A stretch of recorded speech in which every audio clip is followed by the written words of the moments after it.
So hello, what's up mga ka-J-Vlog? Ayan, welcome ulit sa panibagong video. So October na at nandito ulit tayo magpa-price update sa ZMB Cellphone Accessories. Pero yun wala na po sila sa XC07. Lumipat na po sila Ate Anet. Ngayon, yung kanilang bagong stall, nandito naman yan sa buong video para makita nyo rin. And PM din kayo sa CMB Gadgets when it comes sa mga inquiries about dito sa mga iPhones nila. Yun ulitin natin, wala na po sila sa XC07 ngayong October 2024. So tara, check natin and hopefully tingnan natin yung mga stocks ng 12 Pro and 12 Pro Max today. Since ito rin kasi yung mabenta na nakikita ko rin maraming views at maraming nakaka-interest. Check natin. So nandito tayo sa ZMB Cellphone Accessories and again, ito po yung ating topic is stock update tayo ng mga iPhone 12 Pro and 12 Pro Max, which is ito rin yung mga very interesting na products na pwede nating maggamit ngayon 2024, and ito na rin yung isang kinukonsider ng mga ibang consumers when it comes in purchasing sa iPhone. Kasi itong si 12 Pro ay 5G na, maganda yung design, stainless steel, redesign compare sa 11 Pro, and check natin even the 12 Pro Max. So kung ayaw nyo ng 12 Pro, meron sila ibang units. Meron tayong mga 13 Pro Max, meron tayong 14, 15, Apple Watches, meron tayong mga brand new iPads. Marami naman silang products when it comes sa mga unit.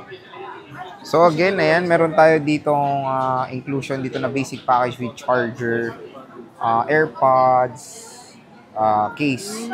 I think 3 cases na yung kasama dito when it comes sa mga 12 Pro and 12 Pro Max dito sa ZMB Cellphone Accessories. And again, bago tayo mag-start, quick reminder lang na wala na po sila sa XC07. Yung nandito po sa mismong video yung kanilang bagong stall. And of course, ZMB Cellphone Accessories. Pangalan lang is Anet. Hanapin nyo lang si Anet or mag-inquire kayo sa kanilang Facebook page na matatagpuan po yung link niyan sa description box kung gusto nyo umorder agad-agad bago pumunta dito sa ZMB Cellphone Accessories. So, meron tayong iPhone 12 Pro. And, syempre, mahalagang sabihin yan kasi automatic yan, bibigyan kayo ng discount dito, mga J-Vlog. So, meron tayong 12 Pro na isang naging mabenta nung August and even nung July. And ito yung nawalan sila ng stock. And ngayong September or October ay meron na po silang bagong stock ng 12 Pro, mga J-Vlog. So, meron tayong 84 and 87% na battery health. And don't worry, when it comes sa mga 80 plus na battery health is consider pa yung mga yan. 86% battery is okay pa yan considering yung taon na itong smartphone na to is 4 years na. Maraming pwede pa yan. Even the 81%, mga nagtatanong, yes, okay pa tong 81%.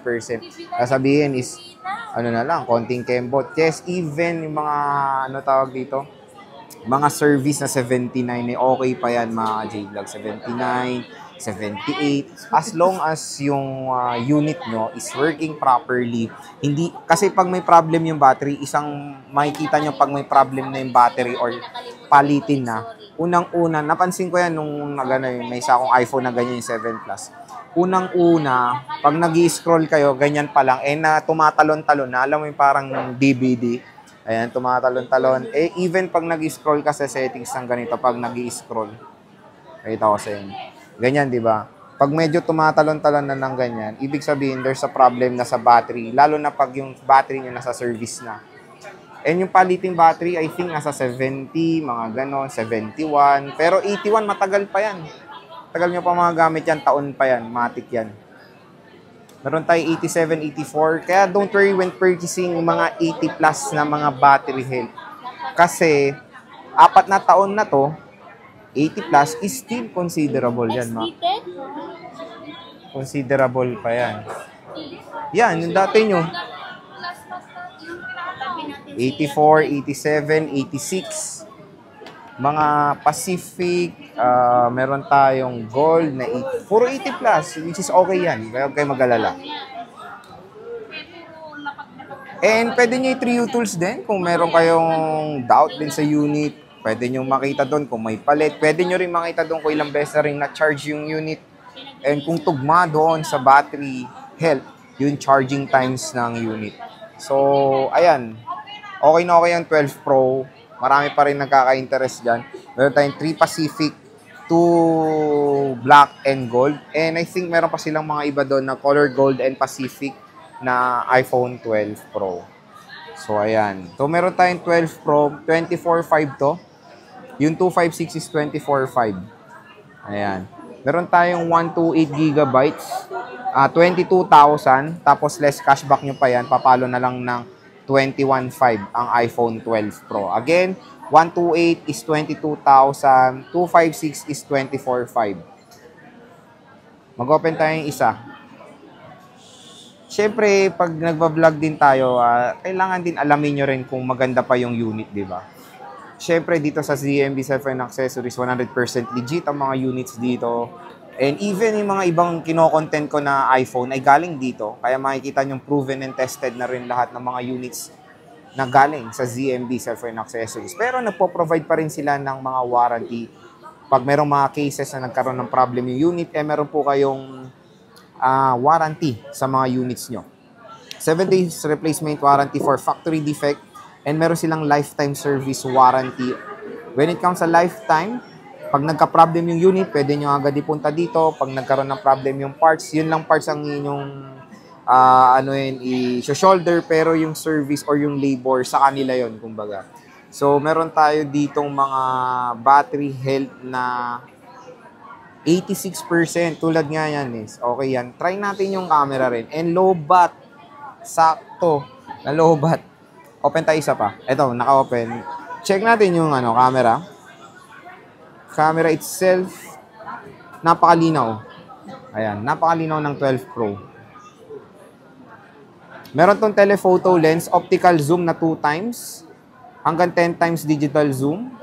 Meron tayong 0.5 lens for ultra-wide camera. Ayan. So, when it comes sa camera, the best pa rin ma-option ng iPhone 12 Pro. Ayan. 4K video recording, pati ultra-wide camera ng 12 Pro. So, all goods, all goods. Next, kung ayaw nyo ng maliit na smartphone and gusto nyo ng mas bigger battery with larger display, meron tayong 12 Pro Max. So, ang dami niyang 12 Pro, tignan nyo. 86, ito, mga gold. Ayan, gold. Maganda rin tong gold. Yung 12 Pro na binili ko dito dati is Pacific eh. Ayan. 256 sa gold. Meron tayong silver. Yan nga maganda dito. Puro 80 plus ang battery health. Panipaniwalang mga battery health niya, di ba? Na hindi mga boosted. So, 84, 87%. So, kung ayaw nyo nga ng maliit na smartphone, meron tayong 12 Pro Max. When it comes sa 12 Pro Max, is very limited na lang yung stock ng ZMB Cellphone Accessories. So, naman tayo storage, meron tayong 128 and 256 gigabytes. So, meron tayong Pacific na 128 gigabytes. So, meron tayo ditong iPhone 12 Pro Max na 128 gigabytes is 27,500 pesos mga ka-J-Vlog. Less cashback pa yon. So, pwede tayo dyan. No? Less cashback pa. When it comes to 128, meron tayong mga iba't ibang colors na available. Ayan. So, Pacific, Space Gray. Space Gray pa tawag before dito eh. And still, napakalakas pa ng iPhone 12 Pro Max. Meron tayo ditong 256. So, sa 256 is 29.5. Less cashback pa yan. Ayan. So, meron kayong option to get the 128 or 256. Again, when it comes to stock ng 12 Pro Max, very limited na lang dito sa ZMB Cellphone Accessories. Kaya habang mura pa, kasi baka nga may chance na tumaas to sa December, di ba? Hanggang mura pa, mag-consider na kayo mag-purchase, di ba? Kasi sayang naman. Baka kasi tumaas din, may possibility. Kaya parati tayo nag-stock update and price update para makita nyo or malaman nyo parati yung mga presyo ni Ate Anet. Minsan tumataas, minsan bumababa, minsan may mga bagong stock na sinisale. Kaya yun, abang-abang lang din kayo parate, di ba? Lock. And meron siyang 512 gigabytes. Sa 512 gigabytes is 32,500 pesos. Ayan. And I think nag-iisa na lang tong 512 nila.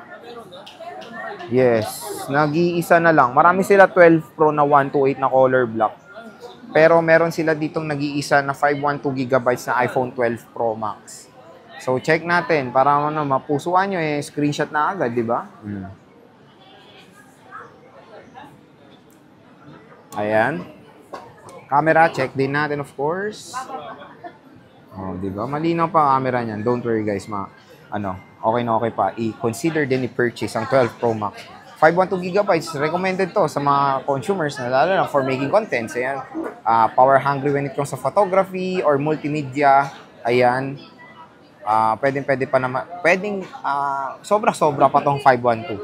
Pero kung sa akin consumer na photography, gaming, lahat, syempre, swak na swak ang 512. 256 nga sa akin, kulang na kasi syempre, nagdedepende pa rin ng storage nyo kung ano yung ginagawa nyo sa smartphone nyo.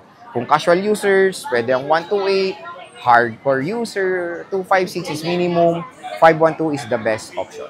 So yun mga ka-J-Vlog, again, lumipat na sila Ate Annette. Wala na sila sa XC07 and yung kanilang bagong stall, nandito yan sa description. Ay, yung bagong stall nila, nandito yan sa taas ng video. And mag-inquire na lang din kayo sa ZMB Cellphone Accessories. Huwag kayo maliligaw. Tanong lang kayo sa mga guard kung nasaan na napadpad si Ate Annette. So, sabihin nyo lang, napanood nyo dito sa vlog, automatic yan 500 pesos cash discount na bibigay ng shop na yan.